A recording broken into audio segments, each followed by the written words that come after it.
পাবলিককে টাকা খাইয়ে ইচ্ছে করে আমার ছবির বদনাম করা হয়েছে, মুখ খুললেন সুপারস্টার দেব। বিস্তারিত জানতে ভিডিওটি দেখুন। টলিউড মানেই দেব অধিকারী, এই কথাটা এখন প্রায় সকলের মুখে মুখে। 2 দশকের বেশি সময় ধরে বাংলা ফিল্ম ইন্ডাস্ট্রিতে নিজের রাজত্ব কায়েম করেছেন তিনি।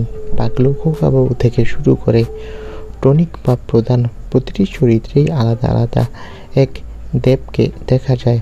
আর এখন ধূমকেতু আর রঘু ডাকাতের সাফল্যে বক্স অফিসে আগুন লাগিয়েছেন এই সুপারস্টার।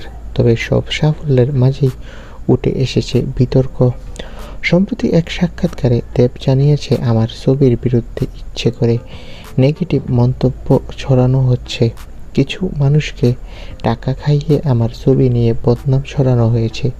তিনি আরও বলেন, আমি জানি আমি যত ভালো কাজ করব তত হিংসাও বাড়বে, কিন্তু আমি এসব নিয়ে মাথা ঘামাই না।